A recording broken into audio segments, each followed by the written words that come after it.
Good morning Melbourne, Happy New Year. Premier jour de l'année, on essaye de faire les choses bien. On va aller faire un petit run, c'est parti. Bonjour Melbourne, nouvelle année, nouvelle résolution. Petit run du 1er janvier 2026. Aujourd'hui, l'objectif, ça va être d'aller faire les courses déjà dans un premier temps pour remplir le Airbnb. Deuxième truc, ça va être de récupérer notre numéro de téléphone australien parce qu'il nous le faut absolument pour trouver du travail et puis avoir tout ce qui est documents d'état, etc. Ensuite, ça va être chercher du coup notre 4x4 aménagé et éventuellement trouver du travail en Tasmanie. Simé est complètement fracassée à la maison, la peau. Je crois qu'elle est tombée malade, donc on va essayer de rentrer et d'aller la réconforter. En tout cas, au passage, Melbourne, c'est vraiment super stylé. Et il fait trop bon là, il fait genre 20 degrés, c'est trop agréable, il fait trop beau. C'est magnifique. Là, la ville, elle me fait rêver. Le run s'est bien passé. Notre Airbnb du coup est juste là. Je vais rejoindre Timé, direction les courses. Bon matin les copains. Alors ce matin on va faire quelque chose qu'on adore faire avec Théo, c'est aller faire les courses. On va aller découvrir les petits produits locaux, etc. Ouh, il y a un petit vent frais, mais il fait super bon. Il fait 22 degrés, c'est trop chouette. Donc voilà, on vous emmène avec nous. C'est vraiment pouvoir comparer les prix avec la France, avec le Canada et qu'on se situe un peu. Après là on sait qu'on est en ville et qu'on va pas forcément dans le supermarché le moins cher. Du coup le supermarché où on va s'appelle Coles, juste là. Et on l'a choisi parce que c'est un supermarché australien.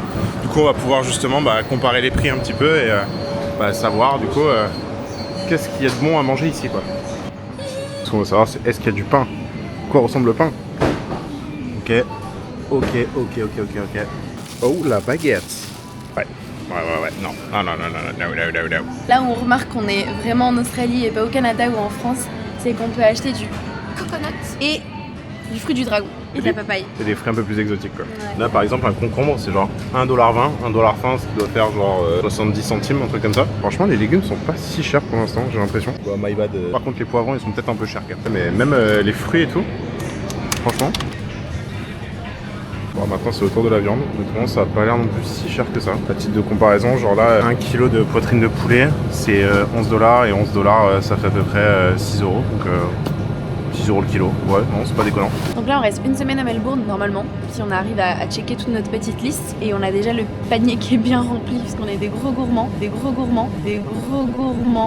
À voir pour combien on en aura pour sa première semaine. C'est pas bien de dire gros gourmand. Elle a dit on est des gros gourmands. Ah je suis mort. Bon on vient de finir les courses, panier bien rempli. Il y a énormément de cash libre-service ici. Ton pronostic pour le total du panier? Je pense 90$. Je dirais 200$. On verra bien. Suspense. Voilà à peu près les courses qu'on a fait pour une semaine. Donc on a quand même acheté de la viande, des légumes, des féculents, etc. Suspense, on va vous dire le total juste là et qui avait raison. Enfin, qui en était le plus proche en tous les cas. Roulement de tambour. 152 $0,5, ce qui nous fait un total de 86€. Je pense que je pensais en euros quand j'ai dit 90. Ouais, de grandes chances. On était assez choqués au final des prix. On s'attendait vraiment à ce que ce soit plus cher comparé au Canada, comparé à la France. Et honnêtement, c'était très correct. Sachant qu'on était en plus pas forcément dans un supermarché hyper low cost entre guillemets. Parce qu'on sait qu'ici aussi en Australie, il y a Aldi pour le coup, qui est je pense du coup le moins cher. Un truc qui nous a frappé aussi, c'est que beaucoup de produits sont locaux. Le saumon vient de Tasmanie, la salade est australienne. Ça fait vraiment plaisir, j'ai pas cette impression-là, en tout cas en France ou ailleurs où on a pu voyager. On espère avoir rapidement notre petite voiture aussi et pas avoir grand chose à reprendre avec nous. Bye! Timé est resté au Airbnb. Là, moi, je suis en direction d'un centre commercial pour aller acheter une eSIM en fait pour mon téléphone, pour avoir un numéro de téléphone australien. Donc là, c'est un peu l'urgence. Elle est restée à la maison justement pour chercher du boulot là actuellement en Tasmanie. L'idée, c'est de partir en Tasmanie justement dès qu'on a acheté notre 4x4 aménagé. Donc, il faut pas perdre de temps et il faut aller vite, il faut être efficace. Allez, let's go. 1er janvier, mais j'ai l'impression que tout est ouvert ici. Il n'y a rien qui est fermé quoi.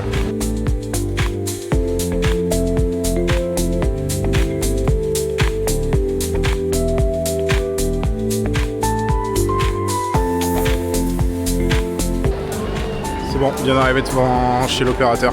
On va prendre une eSIM rapidement.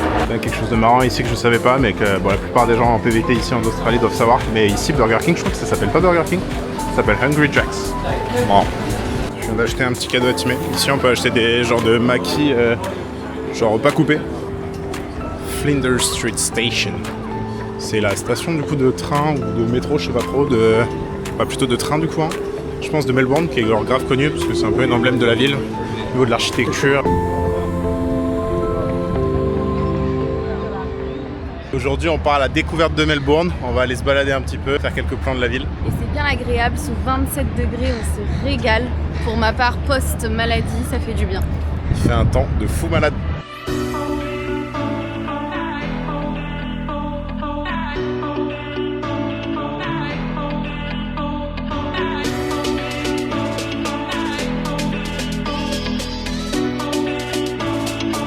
On vient littéralement de changer d'ambiance. On a l'impression d'être sur une paillote dans le sud de la France. Ah, c'est l'été ici. Hein.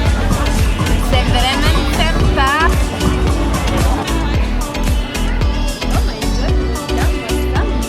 Oh, le bakery. Oh, la bakery. Look at this on the right.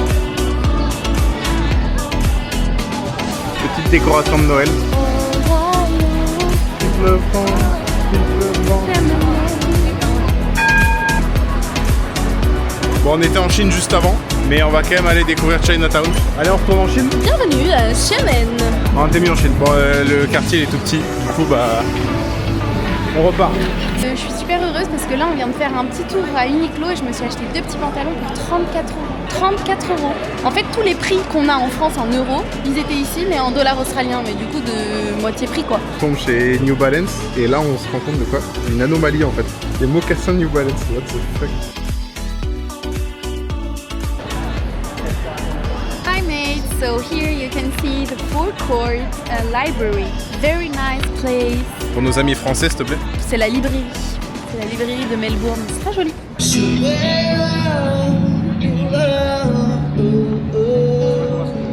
Ouais.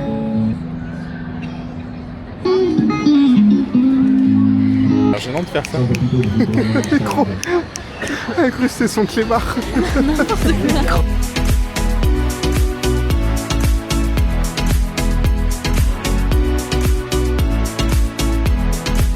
On se retrouve dans un petit café, on est le dimanche 4 janvier au matin.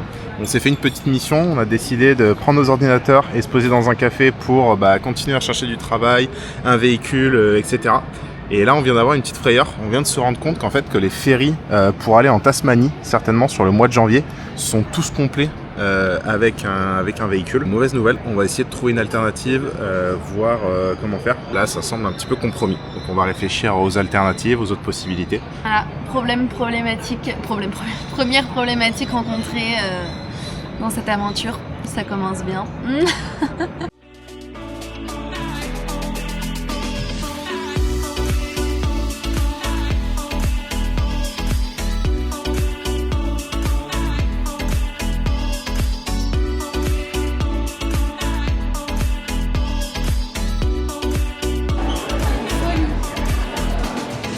Magasin Lego du gros centre commercial là, qui s'appelle le Central ici à Melbourne. Énorme.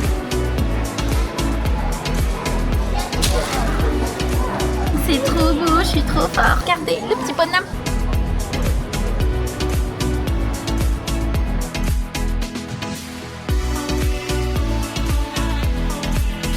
Les Chinois tout le temps à se mettre sur leur 31 pour faire des photos de touristes. Oh non, regarde le petit zizi, il y a un petit kiki. On le verra pas là. Il y a un petit kiki, il est tout petit.